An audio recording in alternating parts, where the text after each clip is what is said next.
초대교회의 박해와 순교의 신앙을 가지고 살았던 성도들의 이야기를 모아서 카타콤의 순교자라고 하는 책을 펼쳐냈습니다. 이 책을 보게 되면 로마 황제로부터 사랑받고 촉망받는 로마의 근위대의 한 장교 마셀라스라고 하는 사람을 이야기합니다. 이 사람은 황제의 눈에 들었으니까 장래가 촉망되는 로마 황제의 장교인 것이지요. 그런데 로마 황제는 어느 날 이 마셀라스라고 하는 사람을 불러서 하나의 임무를 줍니다. 너가 가서 저 기독교인들이 카타콤에 숨어 있다 그러는데 그 카타콤으로 들어가는 입구를 찾아라. 수많은 사람을 보냈지만 아직도 카타콤으로 들어가는 입구가 어디에 있는지 도저히 알아낼 방법이 없으니 너가 가서 카타콤으로 통하는 입구를 찾아서 나에게 보고하라 라고 하는 내용이었습니다. 마셀라스라고 하는 이 근위대의 장교는 황제의 명을 받들어 카타콤을 찾으러 길을 나섰습니다. 그런데 아무도 카타콤이 어디에 있는지 가르쳐 주지를 않습니다. 한 어린 아이, 그 아이가 이야기하고 흥얼거리는 소리를 듣게 될 때 저것은 틀림없는 찬송가 같다.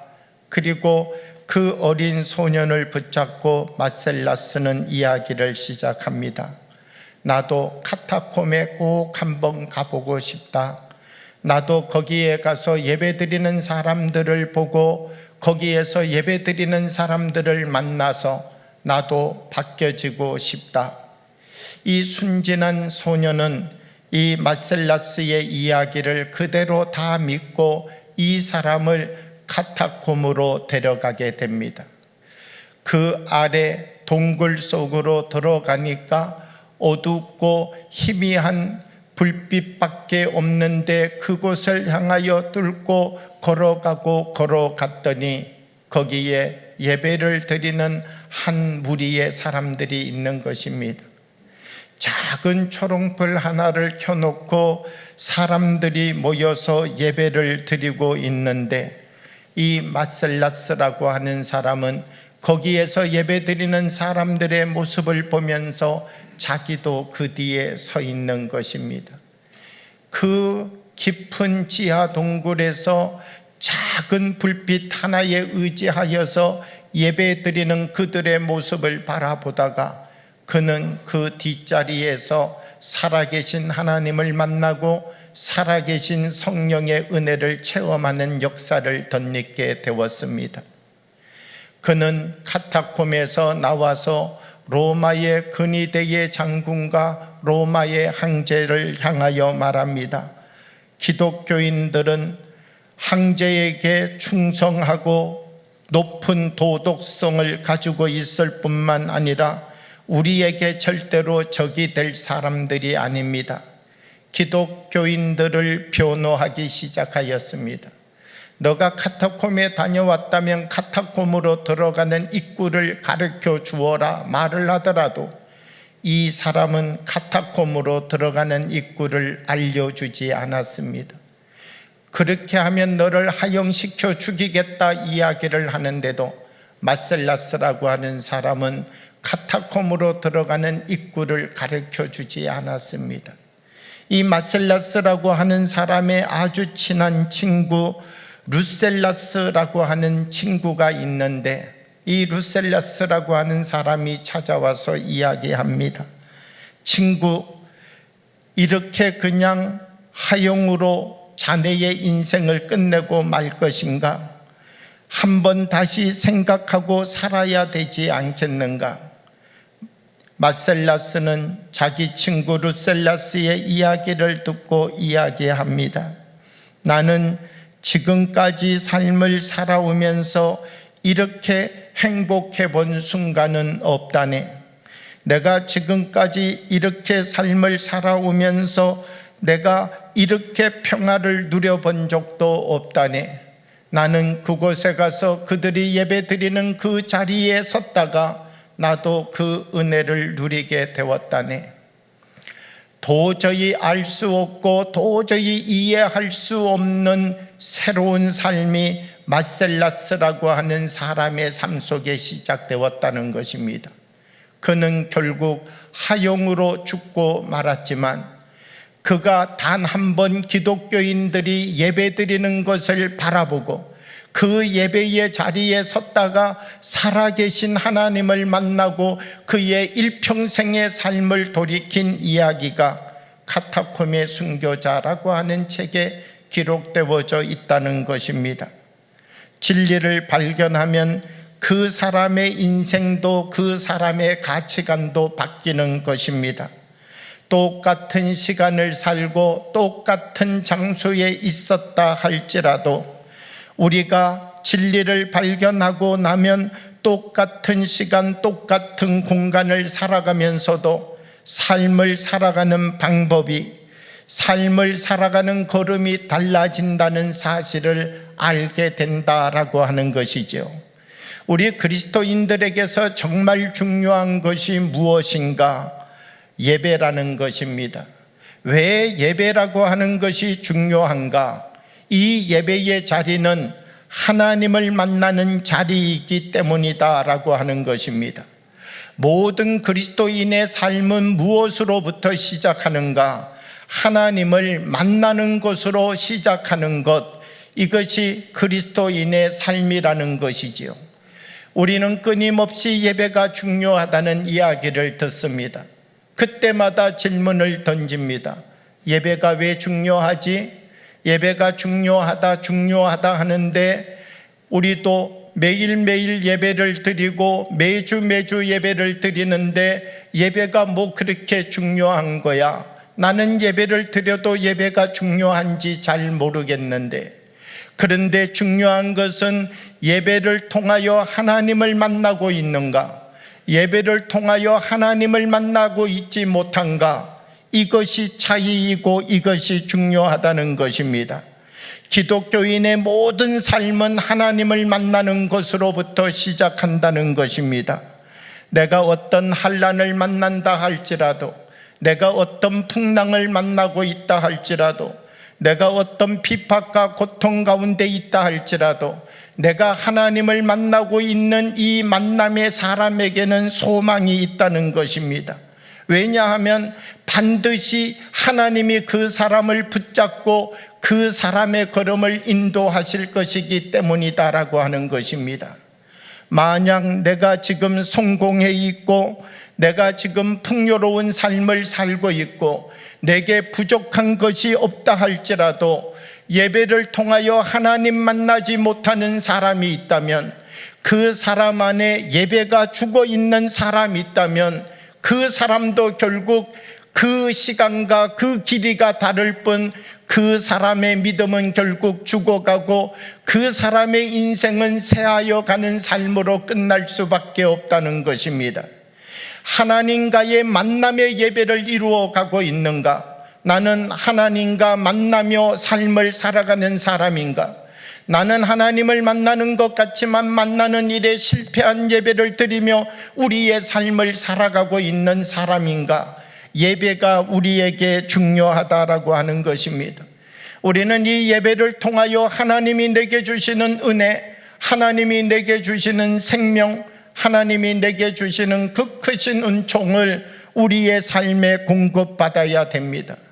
만약 목마른 사람이 있다면, 목말라서 죽어가는 사람이 있다면 이 사람에게는 무엇이 필요합니까? 물을 마시는 것이 필요하겠죠. 물을 먹어야만 이 목마름에서 헤어날 수 있는 것 아니겠습니까? 그런데 죽어가는데 물을 마시지 않는 사람이 있다면 우리가 이 사람 바라볼 때 얼마나 안타깝겠습니까? 물이 없어서 목말라 죽어가는 것이 아니라 물이 가득한데 주변에 물이 아주 많이 넘쳐나고 있는데 그 물을 마시지 않아서 목말라 죽어가는 사람이 있다면 우리는 그 사람을 바라볼 때 우리의 마음과 심령이 어떠하겠는가라고 하는 것입니다. 하나님이 보실 때 우리에게 끊임없는 예배를 드리고 있지만 이 예배를 통하여 하나님 우리에게 주시는 말씀을 우리가 먹고 있는가?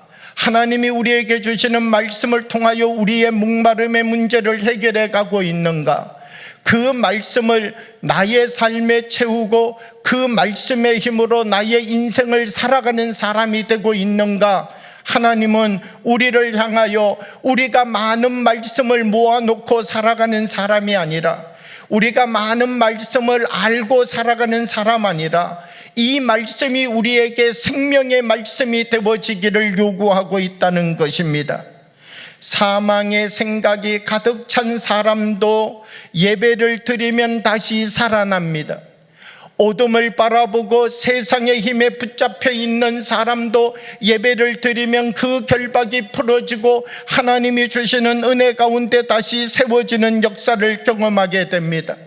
우리 한 사람 한 사람 내 안에 하나님을 만나는 살아있는 예배가 있는가? 이것이 우리에게 중요하다는 것입니다.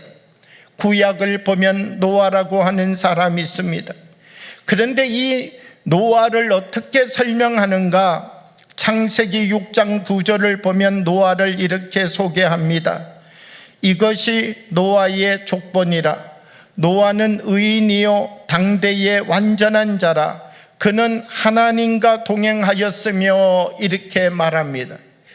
성경 속에 나타나고 있는 사람 중에 의인이라고 하는 사람, 완전한 사람이라고 하는 사람, 하나님과 동행했다는 사람, 이렇게 하나만 이야기하더라도 쉽지 않은데, 의인이라는 이야기만 들어도, 하나님과 동행했다는 이야기만 들어도, 완전했다는 이야기만 들어도, 하나만 들어도 대단한데 이 세 가지를 동시에 다 듣고 있는 사람이 노아라는 것이죠. 그러면 도대체 노아는 어떤 삶을 살았기에 하나님이 보실 때 의인이고 완전하고 동행하는 사람이라고 말씀하고 계시는가? 도대체 이 노아의 삶이 궁금하지 않습니까? 어떤 삶을 살았기에 하나님 보실 때 이와 같은 인물이 되었다는 것입니까? 창세기 8장 20절의 말씀을 보면요, 우리는 여기에서 하나의 방향을 찾아낼 수 있습니다. 노아가 여호와를 위하여 단을 쌓고 모든 정결한 짐승 중에서, 모든 정결한 새 중에서 취하여 번제로 단에 드렸더니, 이렇게 말씀합니다.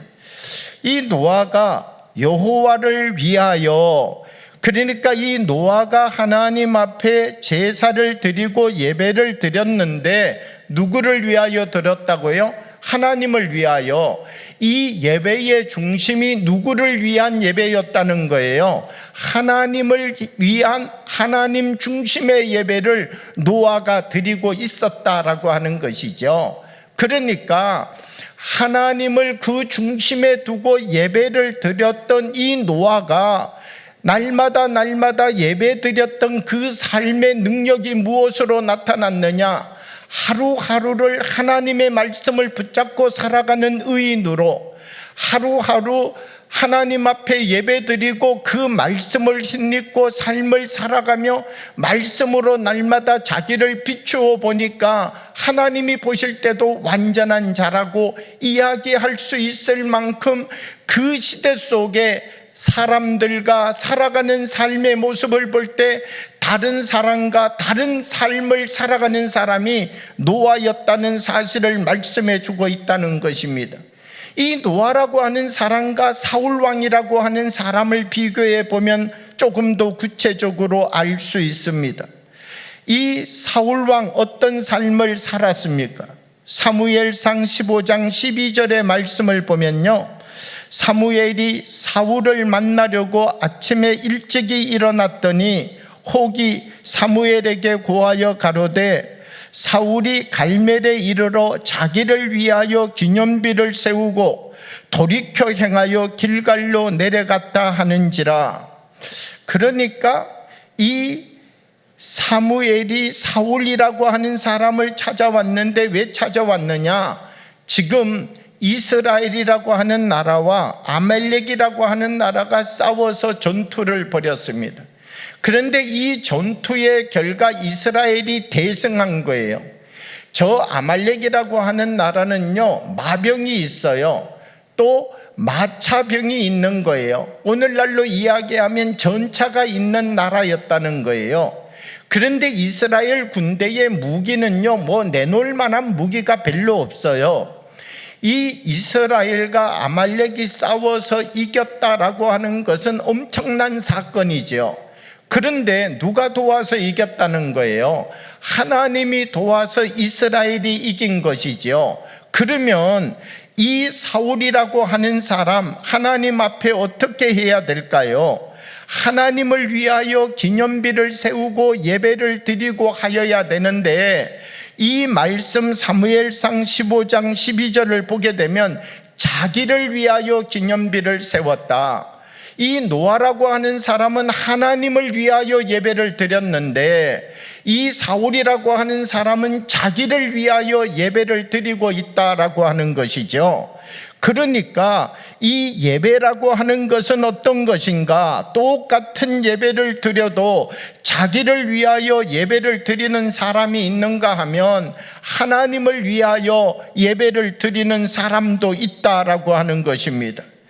우리가 하나님 앞에 예배를 드리는데 이 예배의 자리는 어떤 자리인가라고 하면 저울과 같은 자리라는 것이죠. 사울이 예배가 잘못되어지기 시작할 때 결국 그의 인생의 삶은 타락하는 인생으로 끝나버리고 말았다는 것입니다. 저 사람이 흥하는 사람인지 쇠하는 사람인지 무엇을 보면 알 수 있는가? 저 사람의 예배를 보면 알 수 있다는 것이죠. 저 사람의 예배가 살아있는 예배인가? 저 사람의 예배가 죽어있는 예배인가?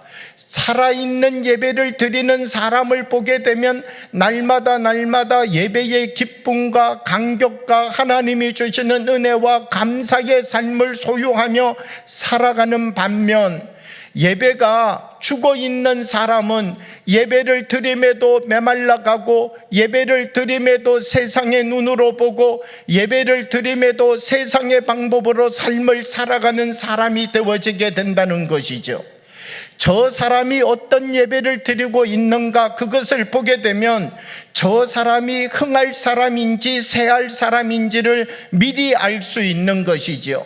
그러므로 우리가 예배, 하나님이 주시는 거룩한 말씀 앞에 서서 예배가 살아있는 예배를 드리고 있는가, 형식적인 예배를 드리고 있는가, 이것이 우리에게 있어서 하나님의 또 다른 조울이라는 사실을 우리는 기억하여야 된다라고 하는 것입니다. 오늘 예수님께서는 사마리아 성에 오셨습니다. 그리고 이 수가성을 지나가고 있는데 목이 너무나 마른 것입니다. 그래서 거기 야곱의 운물이 있는데 야곱의 운물에 좀 물을 마시기 위하여 왔습니다. 사람은 한 사람도 없고 야곱의 운물이 너무나 깊어가지고 거기에서 두레박이 없이는 물을 떠서 마실 수 없는 것입니다. 예수님 두레박을 갖고 계시는 것이 아니니까 그 운물 옆에서 그 누군가 두레박을 가지고 물을 길러 오기를 기다리고 있었지요. 그런데 한 여인, 이 뜨거운 시간 물을 길러 나왔습니다. 이 여인을 본 예수님이 하신 말씀, 어떤 말씀입니까? 나에게 물을 좀 달라. 이것이 예수님 말씀입니다. 그러면 이 여인은 예수님 물 달라고 하시니까 긴 걸음 오느라고 얼마나 목말랐을까 이렇게 생각하고 빨리 물을 길어서 주면 되는데, 당신은 유대인인데 왜 사마리아인인 나에게 물을 달라고 합니까? 이렇게 예수님이 말씀하는 예수님의 말씀에 이유를 달고 이야기를 시작하게 됩니다. 예수님은 이 여인에게 말합니다. 너가 주는 물은 다시 목마르려니와 내가 주는 물은 다시는 목마르지 아니하리라. 그러면서 이 여인에게 너의 남편이 몇 명이냐? 그랬더니 이 여인이 대답을 잘하지 못하는 것이죠. 예수님께서 너의 남편이 몇 명인지를 말씀하시고 난 다음에야 이 여인은 예수님이 선지자라고 고백하게 됩니다. 그러면서 나도 예수님이 말씀하시는 목마르지 않는 물을 먹고 싶습니다. 이 목마르지 않는 물을 먹으려고 하면 예배를 드려야 되는데 이 예배를 저 사마리아에서 드려야 됩니까? 예루살렘에서 드려야 됩니까? 그러니까 이 사마리아의 그리심산이라고 하는 곳에 산당을 지어놓고 예배를 드리고 있었는데 하나님 앞에 제사를 드렸는데 그리심산에서 드려야 됩니까? 저 예루살렘에 있는 기브온산 예루살렘 성전에서 예배를 드려야 됩니까? 이것을 예수님께 묻고 있다는 것입니다. 예수님은 이 여자에게 무엇이라고 대답하시는가? 요한복음 4장 21절의 말씀을 보면요, 예수께서 이르시되 여자여 내 말을 믿으라. 이 산에서도 말고 예루살렘에서도 말고 너희가 아버지께 예배할 때가 이르리라. 그러면서 사마리아냐 예루살렘이냐 이런 게 중요한 게 아니라는 거예요. 계속해서 말씀하시는 것을 보게 되면 요한복음 4장 23절과 24절 말씀, 하나님께 참되게 예배하는 자들은 영과 진리로 예배할 때가 오나니 곧 이때라. 아버지께서는 자기에게 이렇게 예배하는 자들을 찾으시니라. 하나님은 영이시니 예배하는 자가 영과 진리로 예배할지니라. 사마리아에서 예배하느냐 예루살렘에서 예배하느냐 이런 장소가 중요한 것이 아니라 영과 진리로 예배하는 것이 중요하다는 것입니다. 그래야 목마름의 문제가 해결되어진다라고 하는 것이죠. 영적인 예배라고 하는 것은 어떤 것이 영적인 예배입니까? 방언으로 드리면 영적인 예배입니까?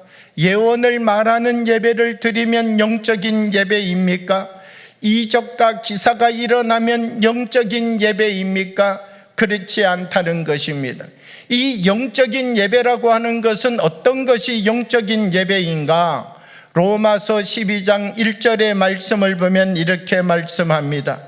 그러므로 형제들아 내가 하나님의 모든 자비하심으로 너희를 권하노니 너희 몸을 하나님이 기뻐하시는 거룩한 산제물로 드리라. 이는 너희가 드릴 영적 예배니라.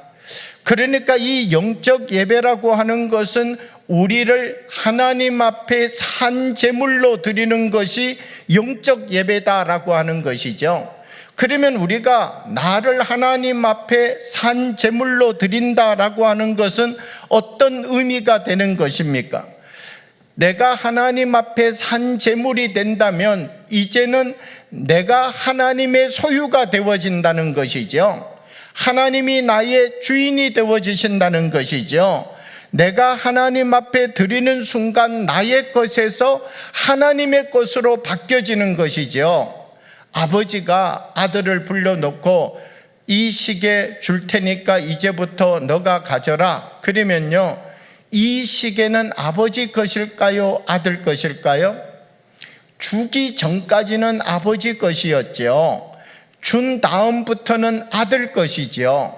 우리가 하나님 앞에 나를 산제물로 드리기 전까지는 나의 것이었는데 내가 하나님 앞에 나를 드렸으면 이제부터 누구의 것이 되는 거예요?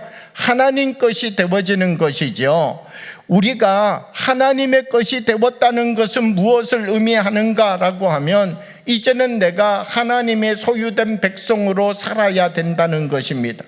살아있는 예배, 영적 예배라고 하는 것은 무엇인가? 내가 하나님의 소유된 백성으로 삶을 살아가는 삶을 보여주는 것, 이것이 하나님 앞에 드려지는 영적 예배다라고 하는 것입니다. 만약 우리가 하나님의 것이 된다라고 하는 것은 하나님께서 우리에게 말씀하시는 말씀대로 살아간다는 것을 의미하는 것이죠. 내가 생각할 때는 이것이 괜찮아 보여요. 내가 생각할 때는 이것이 좋아요. 그런데 하나님이 아니라고 하세요. 그러면 내가 볼 때는 좋은데, 내가 볼 때는 이렇게 하는 것이 훨씬 더 지혜로운 방법인데 하나님이 아니다 그러면 우리는 하나님이 아니다 하면 그것을 내려놓아야 될까요? 하나님이 몰라서 그렇지요. 이렇게 하는 게 맞는 거예요. 우리는 하나님을 가르쳐서 내가 원하는 방식대로 이것을 하는 사람이 되어야 될까요? 내가 아무리 하고 싶은 것이라 할지라도, 내가 아무리 원하는 것이라 할지라도 하나님이 말씀하시는 대로 행하여 갈 수 있는 사람이 되어야지요. 반대로 나는 그것 하기가 싫어요. 나는 그 길로 가는 게 무서워요. 나는 그것을 들 수 있는 힘이 안 돼요. 그런데 하나님께서 그 길로 가서 그걸 들으라고 말씀하시면 가야 될까요? 가지 않아야 될까요? 내가 갖고 있는 나의 생각도 나의 판단도 중요하지만 내가 하나님의 소유가 된다는 것은 이제부터 누가 중요하다는 거예요? 하나님의 말씀이 중요하다는 것이죠. 그러므로 우리가 어떤 예배를 드려야 살아나는 사람이 되는가? 하나님의 말씀대로 내가 나의 삶을 살아가고 하나님의 말씀대로 내가 나의 인생의 삶을 살아가겠습니다라고 하는 이 고백을 갖는 삶의 예배가 우리의 자리로부터 시작되는 예배가 있어야 된다는 것입니다.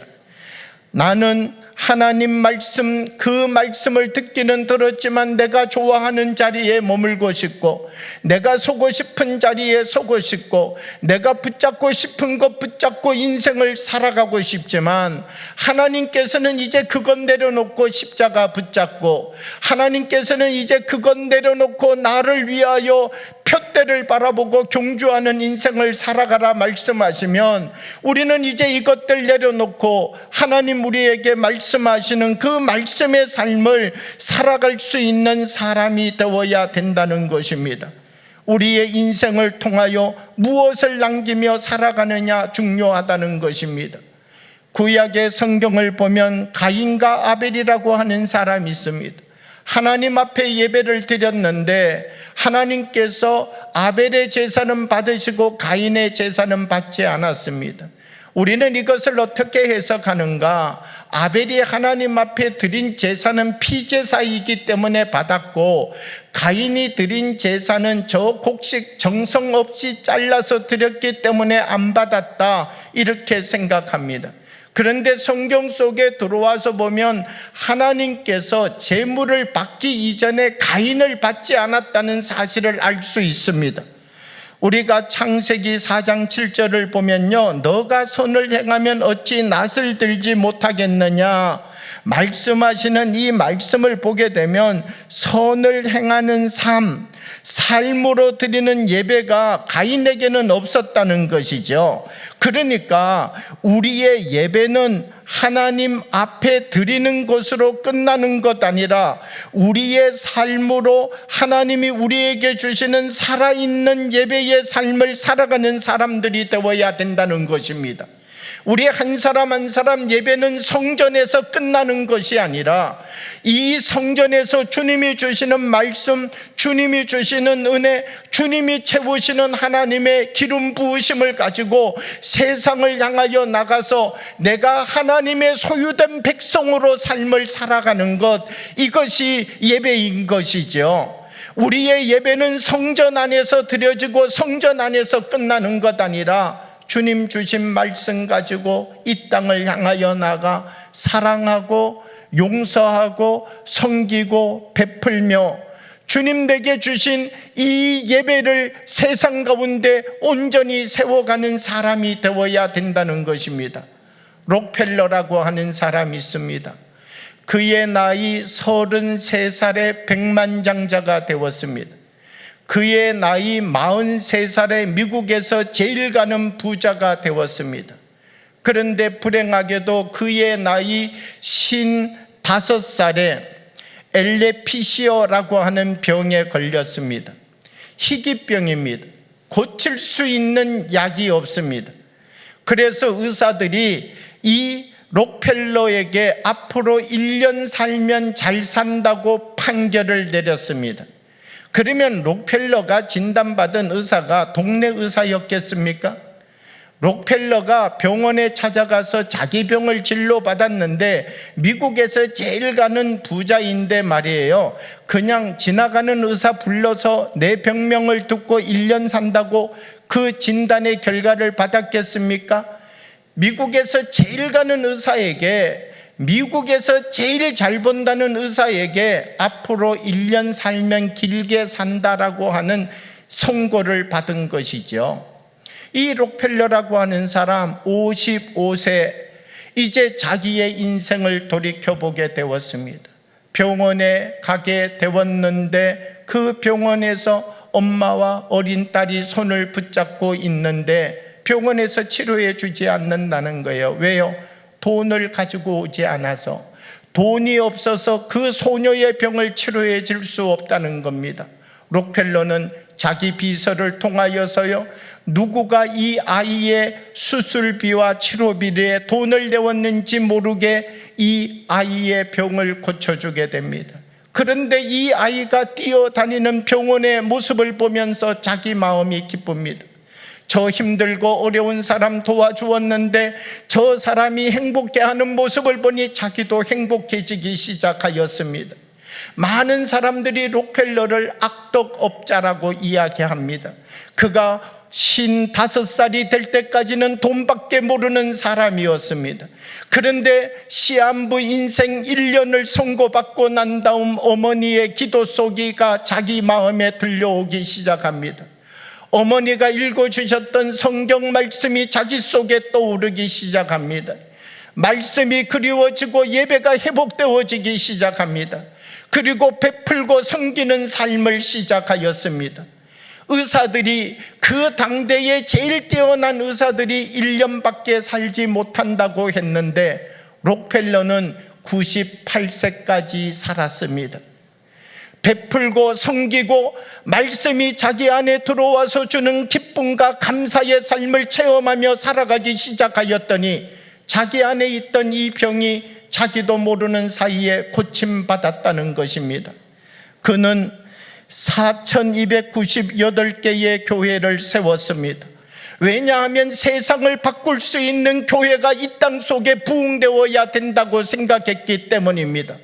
교회가 단순한 하나의 건물이 아니라 이 교회를 통하여 선포되는 진리의 말씀이 모든 사람의 심령을 살려낼 수 있다고 믿었기에 그는 어느 곳에 필요하다고 하는 자리자리마다 교회를 세웠습니다. 12개의 종합대학을 세우고 12개의 단과대학을 세웠습니다. 하나님이 자기에게 주신 은혜를 가지고 자기 안에 살아있는 그 말씀의 깊이만큼 만나는 사람들에게 또 다른 증거의 삶을 살아가는 사람이 되었다는 것입니다. 요한복음은 우리에게 진리가 무엇인지 말씀하여 줍니다. 진리가 너희를 자유케 하리라. 요한복음을 보게 되면요, 이 요한복음은 1장 1절부터 다릅니다.